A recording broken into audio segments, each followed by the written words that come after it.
Hello there, and welcome to the Second Life Book Club. My name is Draxtor Dupre, and today on the program, Joanne McNeil with her debut novel, Wrong Way, which is about labor issues, specifically the life of a gig worker in the age of AI. It's I guess, a near future novel. The world is pretty much the same as it is now, but AI and algorithms have advanced. Now, Joanne is a journalist, and she's been here previously with her excellent history of social media book called Lurking. I love this book. And I love the book despite it's about social media and it doesn't even mention Second Life once. I have forgiven Joanne. It's completely fine. It took me a week or so of crying, but anyway, here we are. Joanne, welcome back to Second Life. Oh, Draxtor, it's so great to be back and to see everyone here. Thanks for coming, everybody. And you're sitting on top of this egg chair. I know, I'm so happy up there. Now, before we go into detail, why you left your gig of tech journalism, I actually don't know if you completely left it, but you did enter the world of literature, which is absolutely awesome. Big round of applause. But so we'll talk a little bit about that. But first, I want to talk about I want you to actually tell us a little bit what this book is about, Wrong Way. But here's the thing, very important, no spoiling, please. Your book is amazing, and there's one plot conceit, or I don't know what the pros call it, plot device, which is absolutely brilliant. Absolutely brilliant. And because in my preparation for this show, I only read the work. I don't read any other previous interviews that you might have done or watch podcasts. But apparently, Shyla, who does that, um, she knew what the plot device was, and I was like, Shyla, oh my God, Joanne gave it away? No, you can't do that. So you know, take it where you will, but I will certainly not give this away. Not that the book hinges upon it. I think with any good literature like this is, you you can enjoy it because you're living in a different world, you're living other people's lives, and it's not about one or two little sort of twists and turns that if you know them, oh my God, I'm not going to read it again. This is usually, for me anyways, the sign of bad literature. So, what is the book about? Wrong Way. Oh, well, it is my debut novel, and this is a story of a woman's life told through her work experiences. And when we meet her in the novel, she is about to take a job at a big tech conglomerate that's kind of an amalgamation of Meta and Amazon and Square and uh, we know what those kind of companies are like. And she's got an opportunity through a contract staffing agency to start out as a trainee for a position that they're not very clear about.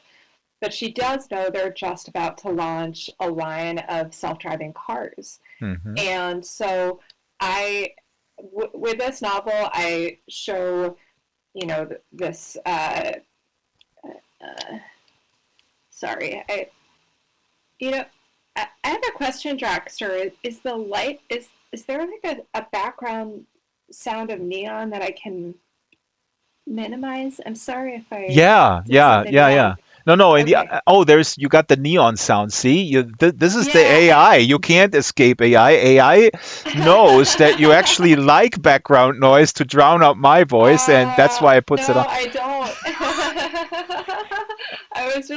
I just noticed it before and I was like, maybe I could just talk around it, but is there something I can click on to If you hover over minimize the it? upper right-hand corner is a speaker symbol. Uh-huh. If you hover over it, then Yes. it's a drop down of like a mixing Oops. board. Is that going to not all? No, no, no, Oh, not I see. all. I want Just the ambient shut sound. off shut off the ambient.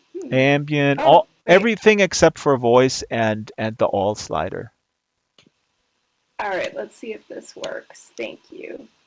Oh, I did it! Yay! Thank you. I was just, I sometimes get so distracted when there's like a sound. It's a cool sound, but anyways, what I was saying before, her name is Teresa, and she's had a pretty windy career path. She's taken every sort of job you can imagine that's like a working class kind of job. She's been a bank teller, she's worked at a bar and a restaurant, she has worked at a convenience store and at a department store. And at this point in her life, she's 48 years old. She doesn't have a lot of opportunities. And when she takes a job, there are just these down times because these jobs are usually very temporary. Mm, So with this book, I use it as a way to kind of explore a few different themes. I grew up in Boston, in the Boston area, and I really thought it would be interesting to put Silicon Valley culture in contrast with with Boston. Even though like Boston is a tech city, it has a lot of other aspects to it that are very traditional, and um, I thought having this opportunity to show what it's like when a big tech corporation enters a, a community like the South Shore of Massachusetts where I grew up, and how that changes people's sense of the neighborhood, how that accelerates gentrification, how even the aesthetics of the architecture really stand out when you're walking around the neighborhood. It really clearly isn't. It's clearly from somewhere else. And the story is kind of her trying to find stability right. in the world we're in now. It is set in the near future.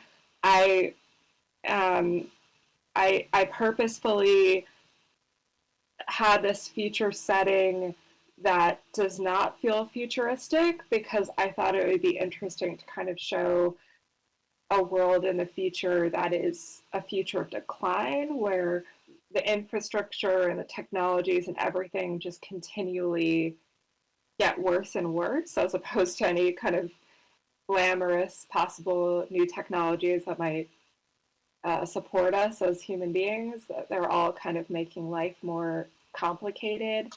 And ultimately, I hope the book resonates with people who have had these kind of alienating jobs. I think they're really rare to see in literature a character who has Absolutely. Yeah. like these struggles with money. I don't really see that much in contemporary literature, and I feel like that's been a story of my life. And I wanted an authentic representation of what that what the stakes are when you really need a job to survive. Also, that exactly, and that kind of gig work. I think we all had this experience, and the I said jokingly to you when we did a tech check last week, okay, on the show we'll discuss why Teresa, at 48 years old, still has like these temp jobs. I mean, what's wrong with her? Why is she so lazy, right? Why is she, Yeah. we live in a meritocracy. Is you get out what you put in. And then when I had the meeting with Shyla prep this show, she pulled this quote from you from an other from a different interview about your main character Teresa. You say, I imagine someone who is maybe not ambitious, but certainly wants a good life for herself, who is intelligent, but doesn't have that drive to be an overachiever, the sense of success. It's not something that drives her, Teresa, as it might drive other people. I wanted her goals to be a more modest, and still the drama comes through in how difficult it is just to live an ordinary good life. And that is really powerful. And I have to agree, I haven't seen this kind of scenario where it's completely okay to just want stability, right? Just normal stability and a steady paycheck, and not this constant underneath the anxiety that is sort of humming along nonstop, because it's all temporary, and you can't plan. And then you're also confronted in sort of a two-tier system in the book, as she is, Teresa, with all her temp jobs. I pulled this excerpt here. Let me just put this up. Here she is at some sort of desk job, and she wishes that she would be, as you write, reliably employed enough to scroll through rain boots on Amazon on one window while entering numbers into a spreadsheet with a 10 key in a dual screen setup. So this is also her life, where she is side by side with a full timer who are just, frankly, slacking off while she is scrutinized, and what she does every split second, basically. And I mean, in this particular job, she's on site. We're not even talking about, or you're not talking about, sort of click workers from home where everything is monitored, and if you step away from the computer for 2 minutes, you're getting dinged for it, or in an Amazon warehouse. Anyway, Yeah, yeah. I'm glad that section resonated because that's definitely coming from my own experience. I've been a temp worker who's made, you know, I'm getting paid an hourly wage and the agency is getting the other half of that hourly wage, so I already am being paid less. I don't have stability there. I don't have health insurance because it's the United States, and I don't have retirement. I don't have any of the benefits. I have just like a contract position. I still need to get to work at 8 in the morning, and I need to be on on point at every moment because I'm the first to go if there's any kind of austerity measures in place at that company, and I want to get hired reliably. So it's just like I've been in that position, and I that section was written quite. This isn't necessarily an autobiographical story, but there are parts of my own experience that I did bring to this book, and that was very strongly something that I felt. And another thing is that comes after around the same time of that section, you see that she very often takes jobs to fill in for workers who are on parental leave. And it's Right. just like this real sense of just the haves and haves not in a workplace that a company is so supportive of their staff that they even give them parental leave. But then you have this worker who comes in and has a real short term experience of what a good job could be like and still does not end up with it at the end. Arjun says we should invent machines to do the work for us so we can work less. Now, Arjun, that's such a smart idea. And as a matter of fact, and I know, Arjun, you're being facetious here as well, because I actually I got a bunch of emails, Joanne, from friends who said, "Oh, I'm looking forward to this show," and they read my little essay on my new Substack. Please subscribe; it's free. Um, where I, of course, go right into it, where I say, in the capitalist system, if the machines are owned by a small group of capitalists and everybody else is a worker, it's really not the technology, but it's the ownership structure in capitalism. And a friend of mine wrote me an email, said, you know what, AI specifically is making her life a lot easier. She can do tons of stuff, and she goes into some detail.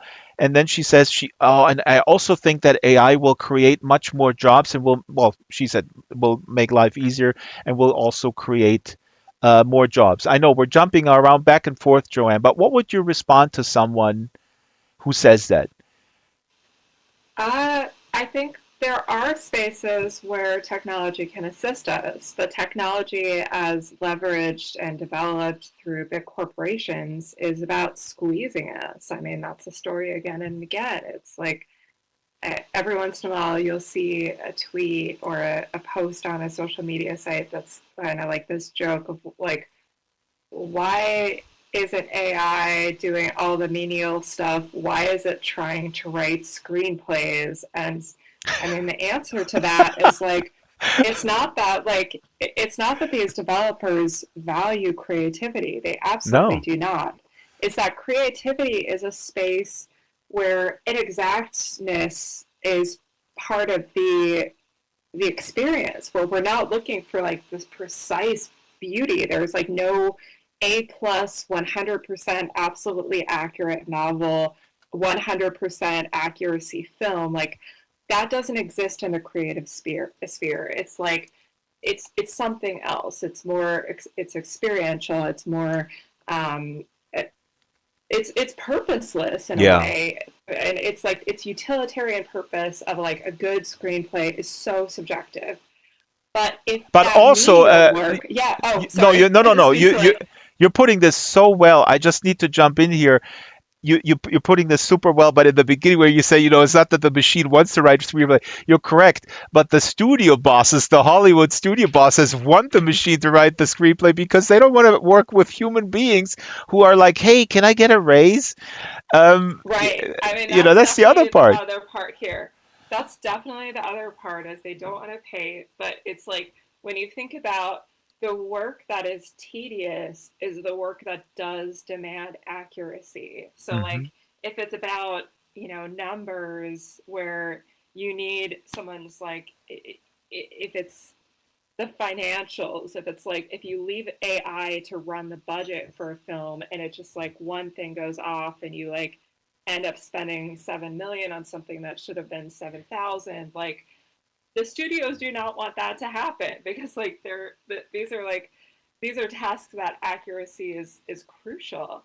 But like because creative work isn't about accuracy, they can unleash these stupid and like ineffective technologies and meanwhile degrade all of our experiences because Yep. no one is ever going to enjoy uh, content because it's only you can only call it content. No one will ever enjoy AI generated content.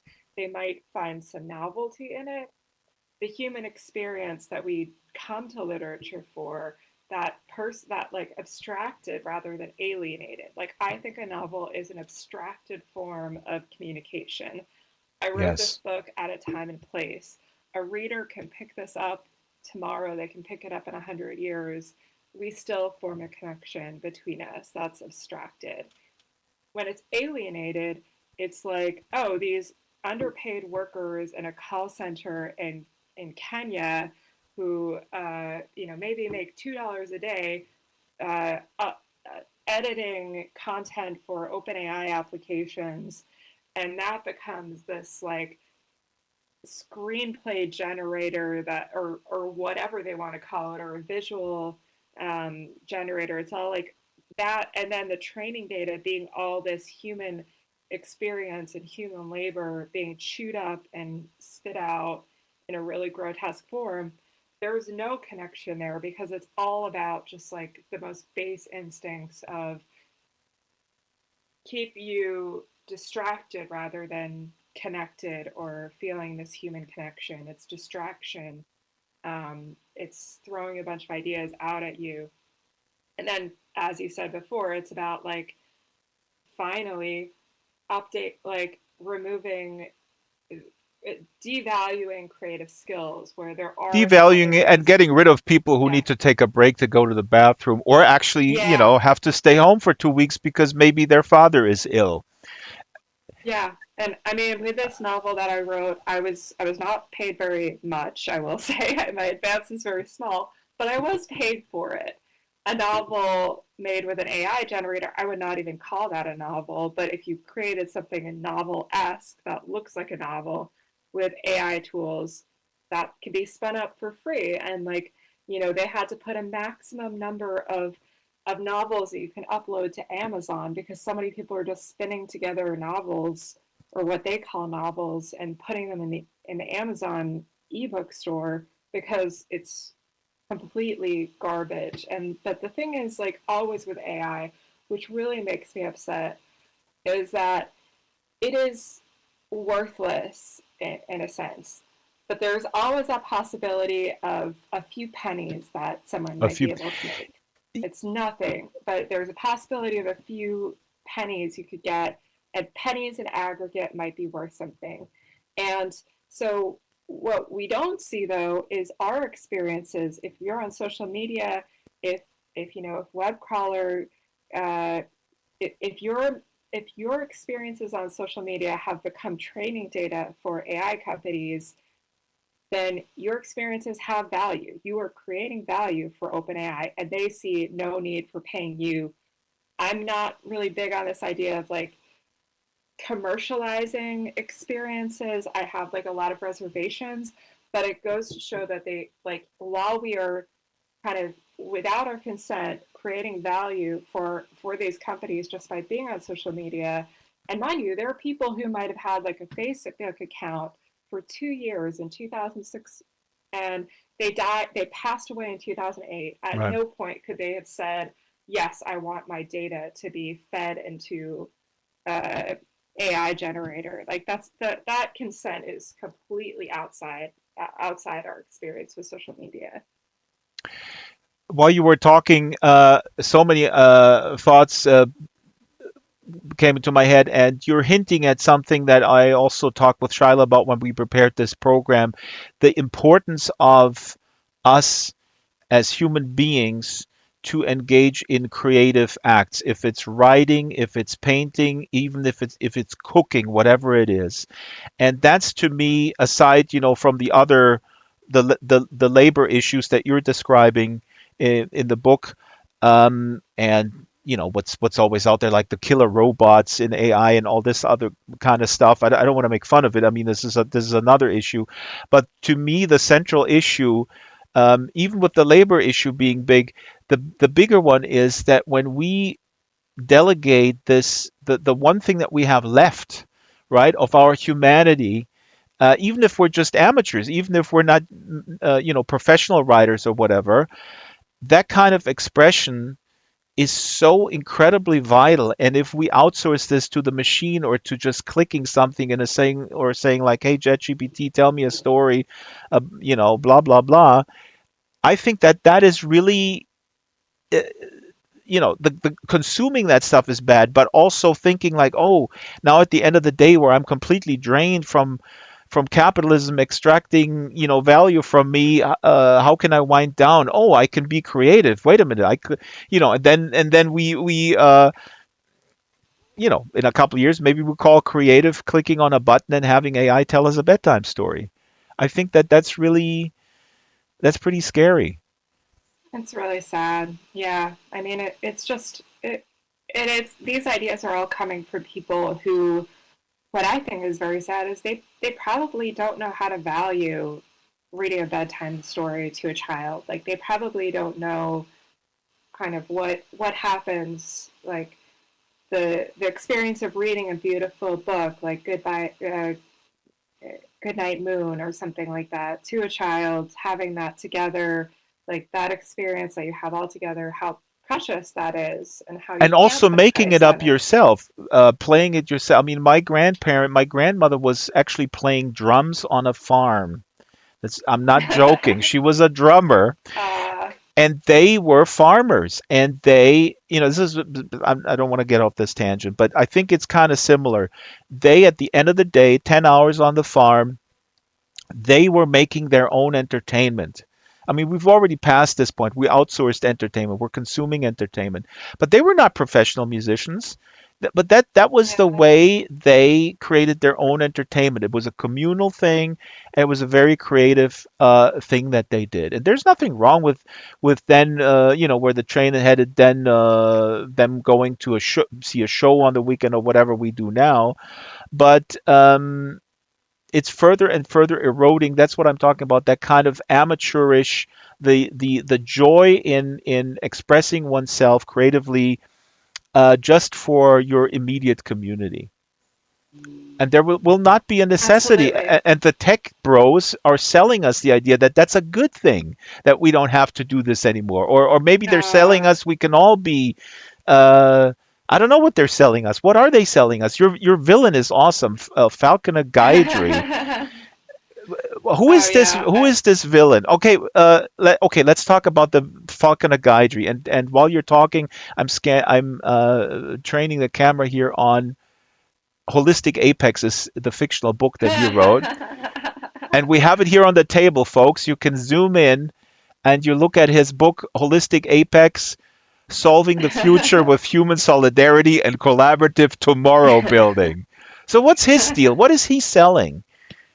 Oh, I mean, I come from when I approached this book, I knew I needed not just like a traditional villain who's easy to hate. I needed someone who has like an ideology that on the surface might even sound progressive, that Yeah. there are people out there like Jack Dorsey was a strong inspiration, and also Tony Hsieh with Holacracy at Zappos. Tony Hsieh is quite a fascinating figure, and I wanted to show somebody who perhaps in another set of circumstances might have turned out all right, but he had a set of circumstances that led him to become a billionaire. And he wants to maintain this kind of illusion of his corporation as a space of harmony and non hierarchical workplace environment. But he's not giving his money away. He's not doing anything progressive. He's just saying all this stuff that sounds vaguely left. And he says he developed these self-driving cars as a way, with this like urbanist plan of a world without cars at all, that if we just have self-driving cars, if we just have these self-driving cars in the road, we won't need freeways, we won't need like the blight of automobiles in the city. And maybe in some sense he does believe it. I tried to write him in a way that he does believe his own That is nonsense. so good. I love that because it's very hard to decipher if he eats his own dog food, and if he really believes it. And what he also says, but I mean, some of the stuff to me is complete baloney. I mean, if you are a student of capitalism and other movements, and I mean, he at one point says he's very good in reading the temperature in the room, right? So he knows that people are they don't like elites right now. Elites are, the guillotines are being sharpened. So he says, "Oh yeah, antitrust is actually um, antitrust is very bad because antitrust is actually capitalist, and I'm an anti-capitalist." So the way he brands himself is on the one hand brilliant, like you say. He's taking some of these left ideas, but it's also uh, a sign of the times because what he says is so nonsensical that it kind of probably resonates in this world where confusion reigns, I guess. Yeah, yeah, that really was my feeling when I was writing it. Is just like how I was living in this world where no one is committing to their beliefs. It's But it's all also about like a rhetoric. Twitter feed where Yeah, somebody says, I'm a yeah, Marxist and I do this and that. yeah, And you're like, what? That's not Marxism. And then they argue for five yeah, hours. Yeah. yeah. And I thought, when I was writing it too, there was this real strong movement toward diversifying offices in Silicon Valley. And while I think this is a crucial thing to do, I also feel like it lets them off the hook in a way for other areas of exploitation. And I thought, like, how could I take this further? And I said what I thought was my instincts were, how about we have this billionaire who believes himself to be anti-capitalist and believes that he himself is solving, like, he's taking a long way to a more progressive future. Like, he believes this, and the reason he can believe it is that he goes unchallenged. Yeah. When you reach that station in life, you don't have a single person telling you no. You just have yes men. And I think that's also what Yeah. Tony Hsieh at Zappos, Tony Hsieh's life story is very sad because in many ways he is an idealist. And in many ways you can see how he was sincere. But he passed away very young because as many people are reporting, like he didn't have people to intervene and say, you need to get some help here. And I think that's one of those things that, like, Falconer to me is not a 100% evil man. He's not Elon. He's not that kind of person. Yeah. But he's an example of how capitalism estranges us all. That once you reach that echelon, Well, even the capitalists. I mean, yeah. that's what's so fascinating when you read Marx Capital. I mean, he describes the system and he says, it's crystal clear. He says, I'm just describing this to you, and the capitalist himself or herself, back then it was always him, they are caught in this as well. They need to play by these rules that are set in this specific economic system. So it will corrupt the most well-meaning person because they have to react to the market in that sense. Mm, yeah, that's absolutely right. That's correct. That's Marx getting Marx right. Marx was right. Great book by Tony Eagleton. And here is Faulkner. This is a Faulkner quote from your book. This vision is bigger than me. I'm a humble public servant to all 9 billion people around the globe. Remember that when we win, you win with us. And yeah, and he is. You paint him really, really in a really nuanced way. It's wonderful, Joanne. So Joanne McNeil is with us today.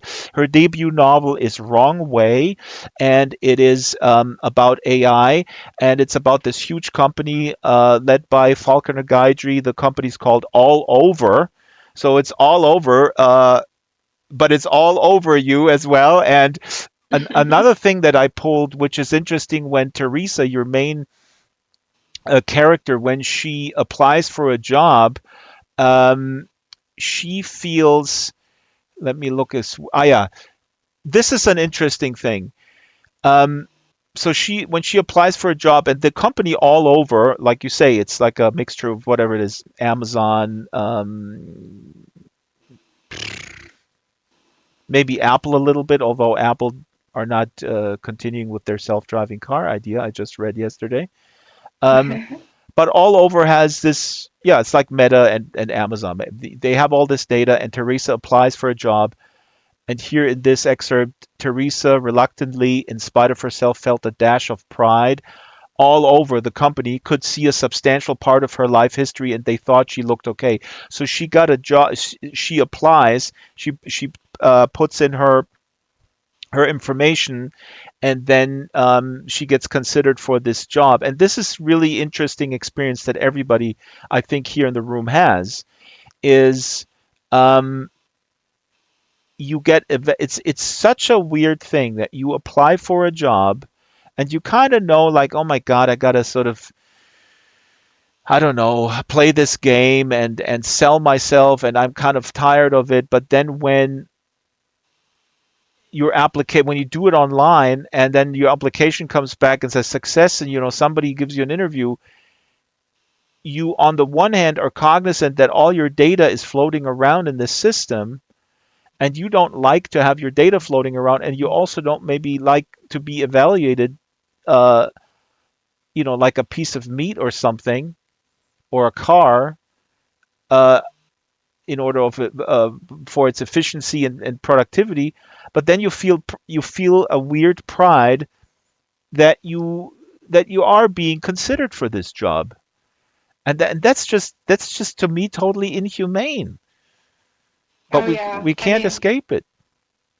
yeah, I mean that's one of those things that I've had many jobs in addition. Like I still have day job situations that make writing novels and other things possible. And very often I have to do a pre-screening before I take a job. And before it happens, I think to myself, are they going to see all this really crazy leftist stuff that I've written online or on Twitter and just like deny me a position because I'm too extreme? Or, and it's in this year it feels not paranoid at all. I mean, if I have many posts on social media defending Palestinians and Yeah. speaking out against the genocide taking place, and I think it's fair to be worried that that could cost you a job.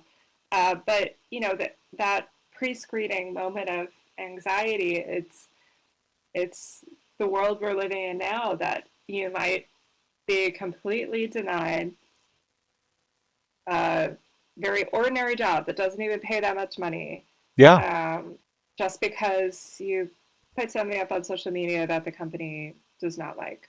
that's one of those things that can happen. Yeah, and see, that's interesting because that's part of this, but I also read, I guess that's why I love your book, or that kind. I mean, there's so much. The reader, as Jonathan Lethem once said, the reader creates his own sort of, version of this.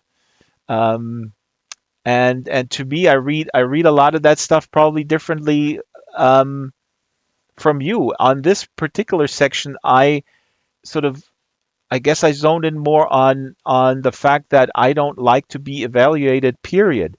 But but Oh you yeah, yeah, but you also, of course, talk about, like you say, we are so completely easy to evaluate what our political positions are, or our positions on current events through social media, that companies is the first thing that they will probably do.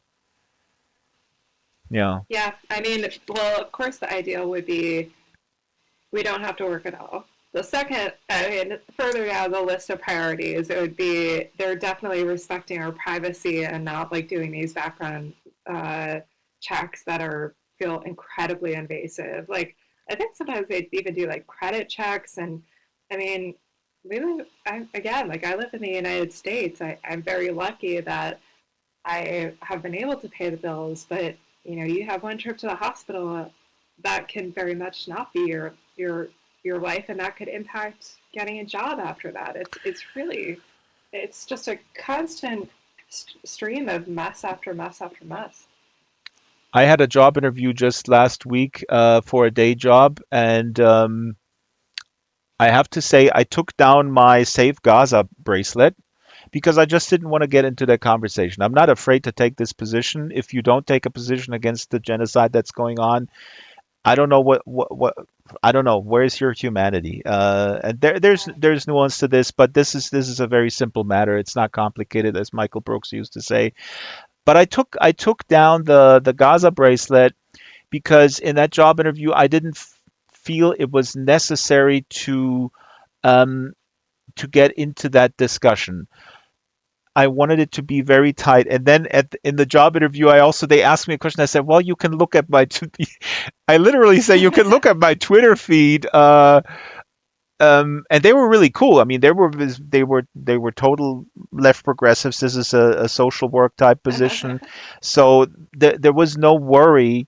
But it was so interesting. Then after that, I reflected on it and said, like, wow, I actually did say that. Please do check out the crap that I post on this social media garbage. If you want to know more about me, I mean, that's kind of weird. It is really bizarre. Why didn't I tell them watch my Second Life documentaries? Why didn't I tell them that? Yeah, it's like Anyway, having this like not just a resume anymore. It's like social media has created yeah, this whole like life experience that someone could scan in 5 minutes and decide what kind of personality you are. And I mean, but I feel like no one's really going to get a sense of who I am unless they meet me. You yep, can get like an idea, but a lot of people are proven wrong. I mean, I feel because I have this uh, writing work that I'm always promoting and trying to continue as like a writing career does involve a lot of self promotion just because it's a necessity to keep it going. I think a lot of who I am as a person gets lost in social media. absolutely, absolutely. I applaud everybody who's still leading their social media. Now, two quick questions about because God, there's so many aspects to this. And earlier we were talking about AI generated stuff. Let me just put this up here so we have that covered because this was recently announced that Google cut a deal with Reddit for AI training data. And this is just another aspect. It's kind of what we're talking about here. but just to remind folks the world we live in and how dangerous that is. And we're already getting getting dumber by the day when we look at this stuff. But basically, Google is giving an API to some select group of publishers, and they can scrape Reddit for data and information that they then use to create news items. It's absolutely bizarre. And speaking of Twitter, Brian Merchant tweeted this. The nightmare begins. Google is incentivizing the production of AI generated slob. If you are a news outlet who has accepted this meager deal, and especially if you are publishing AI generated articles without disclaimers, you should be deeply ashamed. What's your take, Joanne, on journalism and AI? Oh, I have so many takes. Okay, I'm let me gonna go to the start bathroom for breaking 2 hours. it. No, no, I'm very no. I, okay, I actually have been thinking about this in terms of Google News because, like, Google News, over a decade ago, I was editing a website and I had to go through this, like, really detailed application process to get the website considered as a source in Google News hmm because they didn't just like let anyone in. Mind you, at the Remember, same folks, you time, could type in news.google.com and there was actually interesting stuff there at one point, yeah, kids. it was hmm once a We're very old enough to useful remember that. search, like a curated search engine.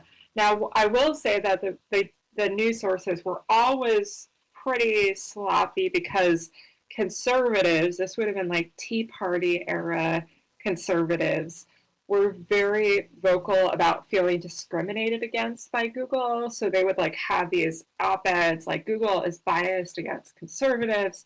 So hmm if you search for something, you would get like half the results sometimes would be like Breitbart or like conservative publications because they always got to the front of the list. Me, however, I could not get my website into Google News because they were so stringent to anything that's not ultra right wing. Now, a decade or more than a decade has passed. Those same, there are two things going on. Google is playing with its own AI, but in the meantime, all of these sources that Google had verified as like worthwhile sources, places like Sports Illustrated, places like Variety, trade magazines, publications that had stringent requirements for what they publish and publish online, they're publishing AI generated stories. So if you hmm search Google News, even outside of Google's own influence, just like these companies, these media sources, independent of Google in a sense of like these decisions were made in a boardroom without a Google representative on site, but like influenced by Google, of course, they made the choice to run AI sources that just like are garbage. And I've had hmm that happen. I mean, I saw an AI generated story about this book. It's like on BNN. I don't even know what it's like, Breaking News Network or Wow, something. I gotta And it check was that. just like, yeah, if you search for Joanne McNeil wrong way on Google News, you will find a AI generated story about me and the new sonar. Wait, what is it called again? I can't remember what it's called, but Sora, it's like Sora. Sora. hmm Yeah, so it combines news stories about this book and Sora, and it's not even subtle about being AI generated. So that's the kind of thing that goes through Google. So, but you're But saying this Google, is like a yeah, race to the bottom in a sense. Like Google is, I yeah, mean, there's not one bad guy. There's a bunch of bad guys, and they're racing each other. Like, how more garbage can I basically put out there, in a it's sense? all and it's whole like this is the whole sphere. It's like the Because media Google needs to entities that monetize with. yeah, They're probably arguing, well, what can we do? I mean, we got to monetize this stuff. If they're producing it, we got to. But they're making a deal with the devil. I mean, they yeah. couldn't Google change its quality sort of assurance algorithm or whatever they use for this stuff? That requires resources, and Google Ah, that is costs money. not going to. Yeah, I mean, in my book, I actually someone just brought up like how Google is kind of like in relationship to libraries. And in my book, the first chapter of Lurking, I get into how Google tried to appear like a library service, and it hired a bunch of librarians, and Right. it did not like it worked really hard to ingratiate itself in the librarian community. And then, one thing happens and they just like fire the librarians. They scrape all these projects because it's a corporation. It's not a public service. And corporations will, when it seems like a good strategy to them, they will mimic a public service, but they are corporations. So I think like I would really recommend, if anyone is curious about like Google and libraries, please check out my book Lurking.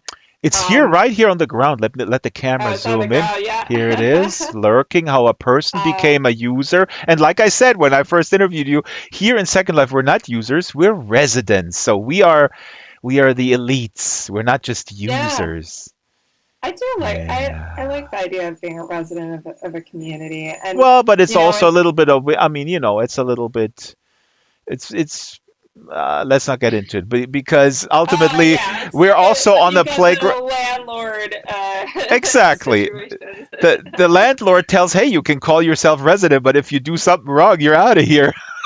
So, Yeah, yeah, I get you. Now, the other part about Google, what Google is doing that drives me nuts is that for the longest time, Reddit has been like that authentic place. Well, not authentic, but you know what I mean. It's like a yeah, place where you real can like people. find a human and Yeah. like a human talking. And Yep. for the longest time, whenever I need information, I put something in Google and I say Reddit because I know there's got to be a Reddit thread. I'm gonna find like garbage on Google, but like on Reddit, maybe if I have a problem with my bank, somebody at a subreddit Yep. has probably discussed this. And Absolutely. If now, I find anything, I'm yeah, in the Reddit for Infinite Jest. I joined Reddit just for Infinite Jest, actually, at the age of 52. And also, if I have a problem with whatever, if it's Premieres, some editing thing, it's on Reddit. Yeah. yeah, and two things worry me is like that this being one of the last, well, Reddit of course kind of ate up decentralized message boards and forum culture, which was not good. But message board and forum culture has been a real beautiful thing about the internet. So the idea that Reddit is going down, failing the same way that Google is failing, that like it's not just that they're chewing up this beautiful resource of human connections and resource sharing, because resource sharing is one of the best things you find on Reddit. There are subreddits where people are just exchanging tips like um, how to survive an eviction. How do you Right. get by? Like what do you do here? It's like people are very generous on Reddit to utter strangers. It can be a really bad place, but it can also be some of the best experiences you'll see on the internet. That's getting chewed up and fed into AI generators. And Reddit is a corporation. They're not a public service. What do we do with that? That's really that's really the thing that we sold off all public places because we were told that it can be run more efficiently, just like in your book, Falcon Gaidri says, I can run it more efficiently. That's why I'm basically I can't have antitrust and regulations to slow me down because I know how to do things. Now, if I ask you why the heck, Joanne, are you using self-driving cars as the big thing in your book? And people go like, self-driving cars, I mean, you're writing a book about near future and it's already self-driving cars are kind of not completely a joke, but all the stuff that was promised is not working. Um, but if I ask you this question, then you're going to give away the conceit, Oh, I I, can I talk around it, guess. I think. I can talk around like When did self-driving you come with cars. it? I mean, it's so brilliant. People really need to read this book. It's absolutely brilliant because it's a brilliant metaphor for exploitation that you have come up with here in a Black Mirror-ish kind of way. And I don't even watch Black Mirror. Yeah. I think, well, you will appreciate this, that I came up with the idea in 2018, and self-driving cars were in the news constantly as like a possibility within 5 years. And I just thought to myself, I don't believe it. I've seen the research. A vehicle needs so much to operate and be road like safe on the road. I don't believe it. So I just was like, this gives me enough time to play with the idea of self-driving cars. I'm working on this novel. This gives me, several years before this. I'm going to have several years before anything resembling a self-driving car hits the road. Now, Waymo and Cruise would say they actually do have operating ride-hail self-driving car service. I do not think those cars are operating with the efficiency and stability that they pretend to, because one thing that isn't talked about in the chain of this technology is that Waymo and Cruise both have a remote operator workforce. The exact Hmm. tasks that the remote operators are there to do is kind of hidden, but you can kind of have like some reasonable guesses. What I know is that if the car like if there's a problem with the car, the remote operators can Can hit the intervene brake. remotely. Yeah. Yeah, they can like hit the. They're probably buttons. They don't have like a steering wheel, so they're not like those remote control cars that a kid plays with. It's not like that, but they have buttons. They can get involved.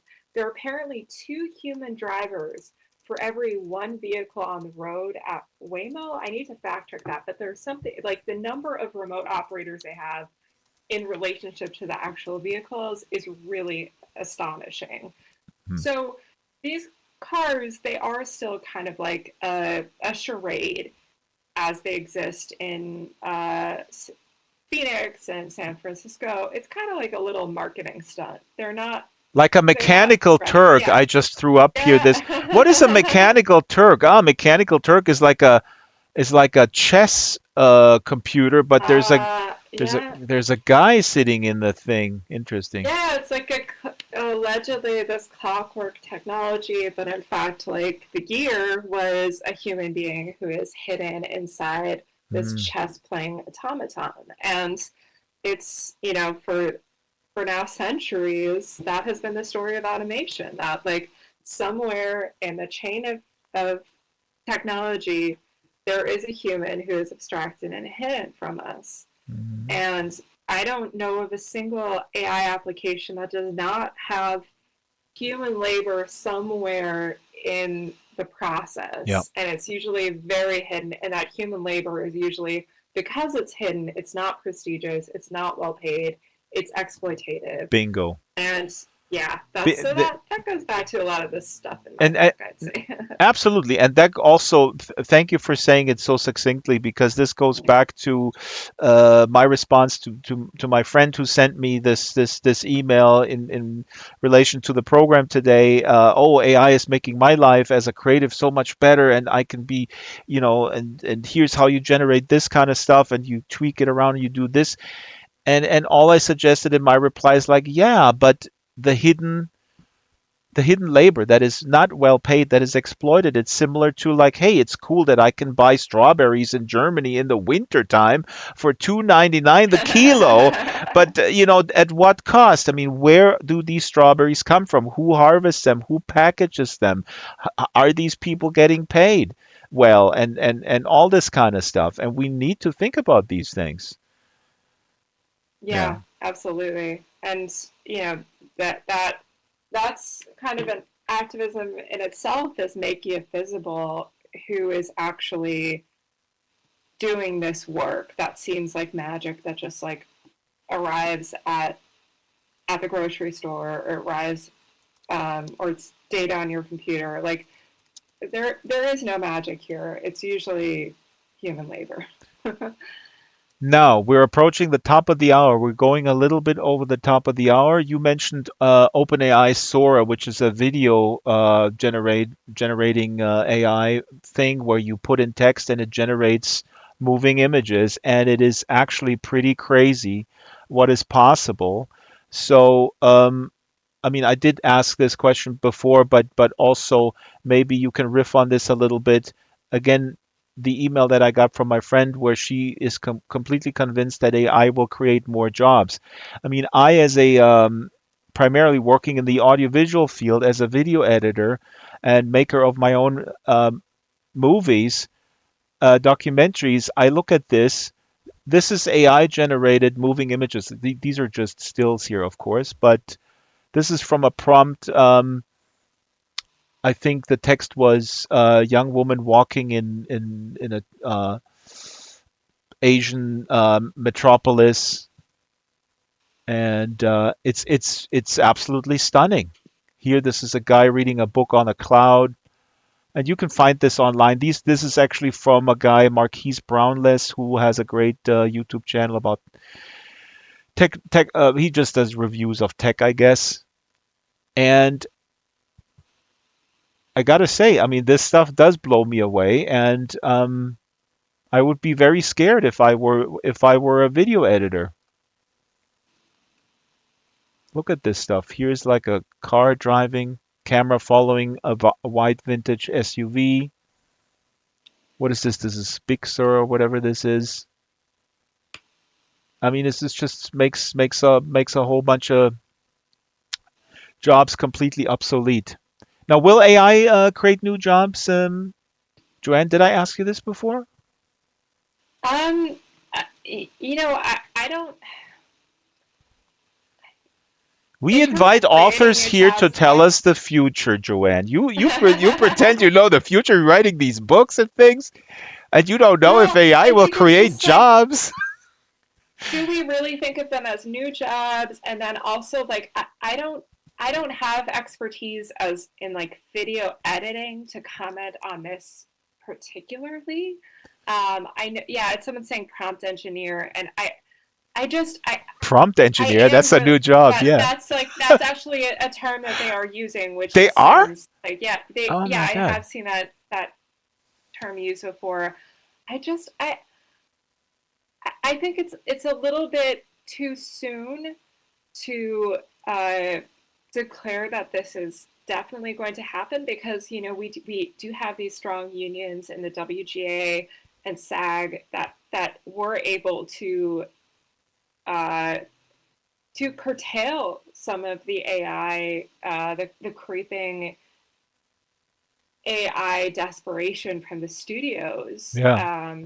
So I guess that's like I don't feel comfortable commenting on something that's a little bit outside my area of expertise, which Then let me would just be say, if yeah.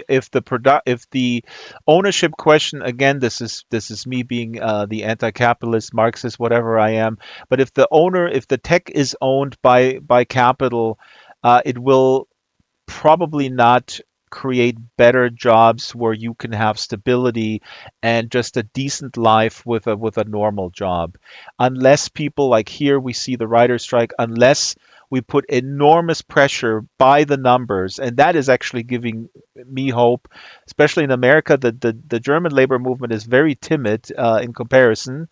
This is a whole nother discussion, but the writer strike here, and also the United Auto Workers, pick your field, Yeah. really is the way to go about this, to assert your um, take take the numbers that you have, because that's what you have. Put those boots on the ground, and show those people who own the means of production that you're willing to destroy the machine, like the Mm. Luddites did. Here, these writers got strike guild. My IQ beats your AI. And another one, AI this sign wrote. I mean, that's very funny, but they saw this, and I heard one interview. I don't know if Cory Doctorow said that, or somebody said the problem is that the studio executives. The problem is not that the technology is there to perform this task. The the the problem is that the studio heads are are stupid enough to believe that they can. Yeah. Oh, that's definitely true. Yeah. Yeah. Um, I want to put this out here. This is a slide. I put this in my folder. Said shit rich people say, because Teresa in your book encounters also people who just come from different walks of life. Um, who come from privilege, and this woman, I forgot the context, but this woman says to her, "You're right, don't you?" said an American heiress in town from Berlin only minutes after they met. "I have a cottage in the south of France. I love having writers and artists stay. They fill the place with a creative energy." Teresa considered it but bristled at the fees to apply for a passport. I think that may have been a job offer where she's just house sitting or something. Yeah, it was just like a casual thing that the woman she met didn't realize she wasn't a rich artist Hmm. person, and she had this experience of seeing how uh, when you're at that class, uh, money just flows, opportunities flow, people hand you a place to live just as a gift. But when it's if they knew that she was working class, they probably wouldn't, because then all of a sudden it's charity. Have you, and I also want to apologize because there's a lot of really amazing, interesting comments and threads here in the local chat and also on YouTube. And I'm just focused here on the camera and my slides and the conversation. I have ignored almost everything. So if you have a specific question or a comment, just cut and paste it so it appears back in the timeline, and I'm going to look at it a little bit more closely and maybe pick it up. Um, Let me see what else is in my notes here. There's so much stuff. Um, oh yeah, the I mean we kind of talked about this too, but I just also want to bring into people's attention um, the dangerous world we live in terms of journalism, and you are in this field, um, and all these things are related. But Vice Media is shutting down Vice.com and laying off several hundreds of staff, and I also heard they deleted all the videos that are up there. I mean, that's insane. Um, Yeah.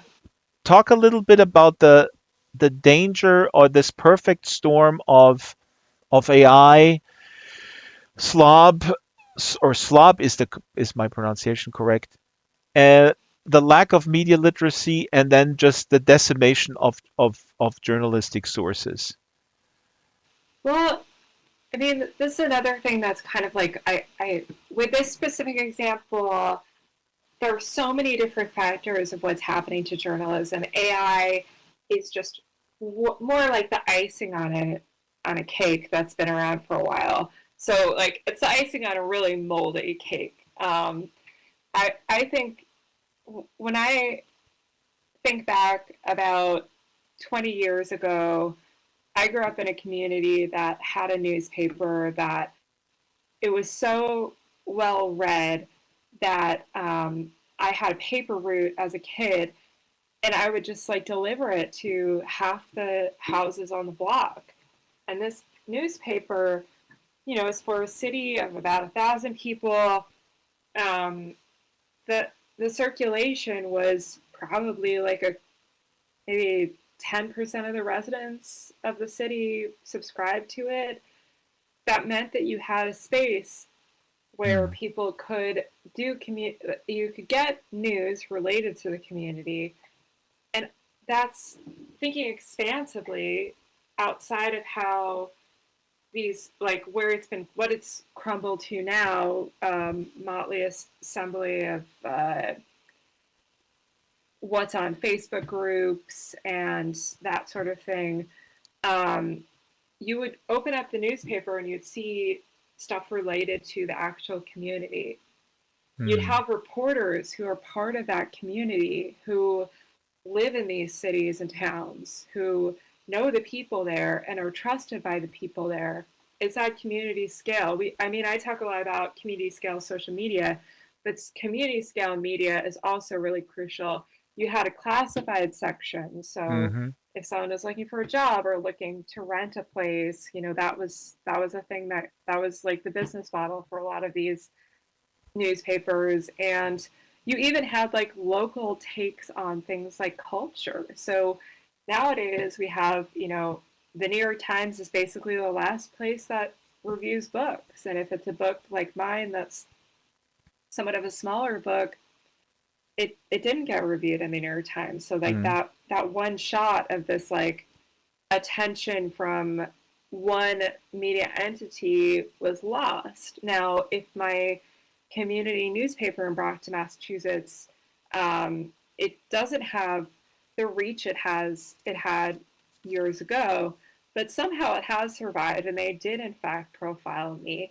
But they profiled me, and probably like a few dozen people saw it on the internet. If it had happened in the newspaper years ago, this would have been a newspaper that arrived on people's front doors like every night and was read by them. mm, I saw some statistic the other day. I want to say it was like, gosh, I really want to look this up because it felt so crucial for revealing what's going on with news, and that you can't overstate it. It's something that we really need to like get our heads together and focus on, because we're losing something crucial here. And it was, oh, here it is. One out of four newspapers that existed in 2005 no longer does.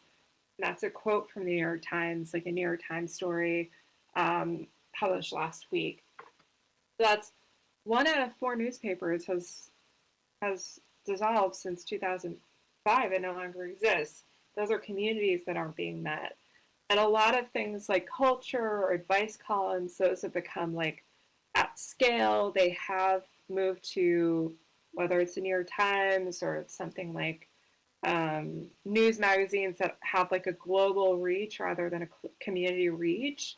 But it is really worrying that we don't have community based publications. Like we don't have community based culture. I mean, right. I look at data around if you look at your local if you come from a town or a small city, you go to your library archives, you'll see something about like actual theaters, that there were theaters that like these towns could support multiple theaters where actors who lived in town would perform for the town. And it's like to have this culture within a community. I'm myself a little wary of global scale culture. I don't Yeah. think the best work has to speak to the globe.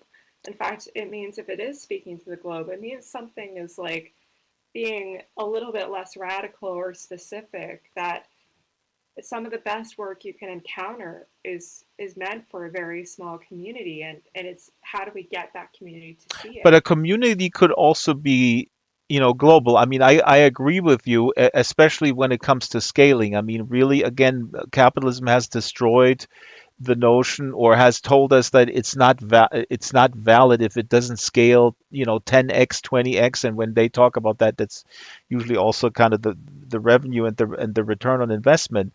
That's why they talk about things need to scale to the millions and blah blah blah. Otherwise, it has no value. It's not interesting. Um, but when you live in a small town, and I grew up in a small suburb, to me, I always wanted to connect with the world, but not necessarily with everyone, but just with a small community. And that's, I mean, you wrote about this in Lurking too. That was the allure for me. That was so amazing about Oh the yeah, internet, that the internet is full of these intentional communities, but they can be in and of itself very small.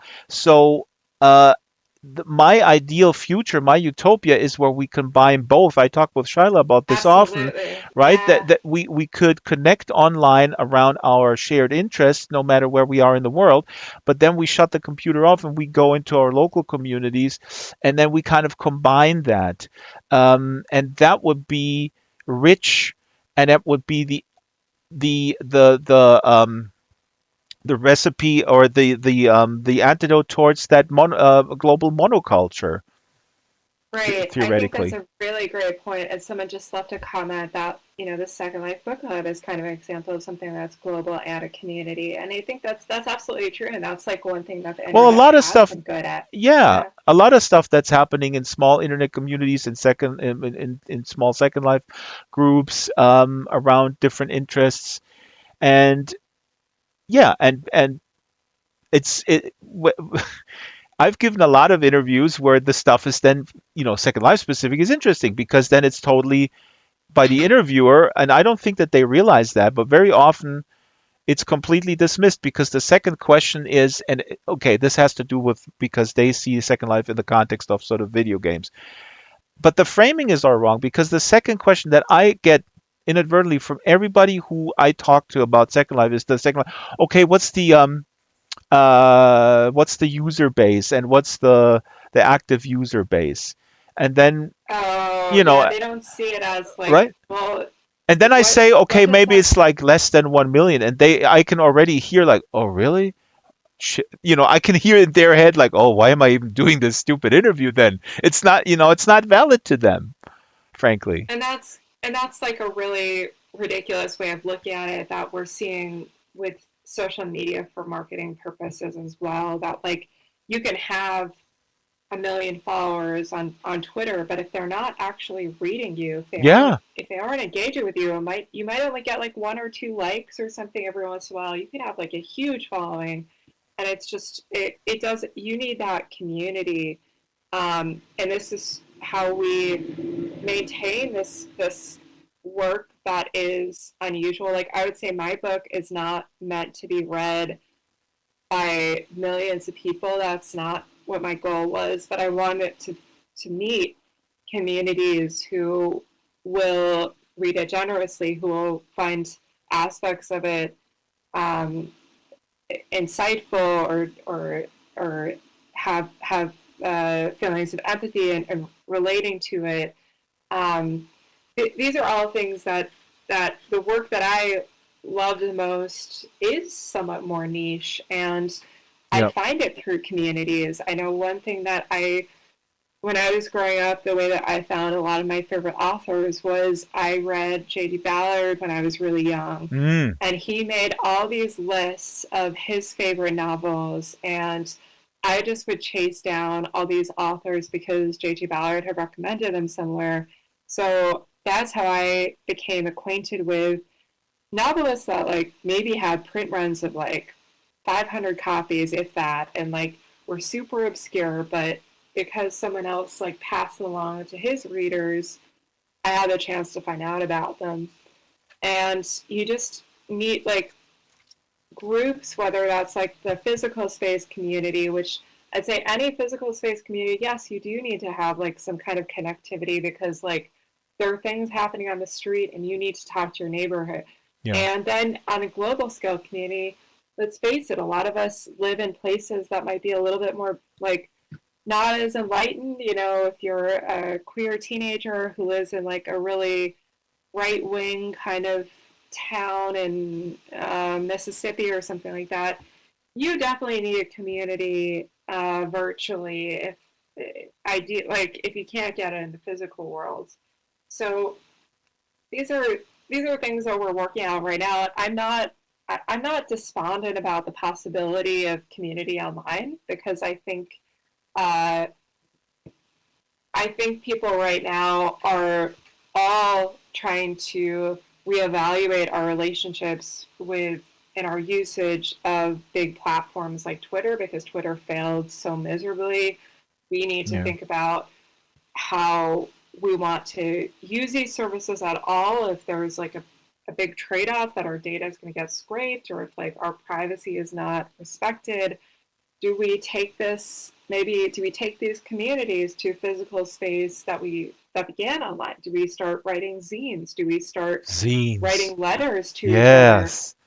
Oh my These are God, I all, had I had a yeah. Frank Zappa fan magazine called Society Pages. It came in the mail. I mean, it's just awesome, and also that's also sort of slow. I mean, again, yeah, I think you can walk and chew gum at the same time, Joanne, right? I mean, it's really about um, it's not, again, Luddite, the term is always used in the wrong context, and I have a whole thing here. We don't have time to get into it, but let's just say it's ridiculous to be a Luddite about these things. It's really just about reclaiming your specific interest, if it's online or offline, and not fall prey to being a little pawn in sort of a game where investors play chess with you as the pawn, basically. Um, Yeah, I don't know. yeah. I'm not a writer. You are. Um, You never know. There might be something that there might be I'll something write a that book about Second really, Life. yeah, yeah. Why not? No, I think you're the person to tell it. Like maybe a yeah, memoir. right. It's gonna be called I'm getting too old for this shit. I have a very good relationship. I have a pretty good relationship with my 83-year-old dad, and he knows that I read a lot. And when he comes here and he sees the bookshelf, he goes like, "You guys reading all the time? Where's your TV?" So well, we don't have one. And so I visit him last week. And I talk about books, and he says really proud, like, I'm reading a book right now. I'm making my dad sound like an idiot. He's not. He just wants to connect with me, and I say, "Oh, cool. What book are you reading?" He says, "Oh, the memoirs of Henry Kissinger."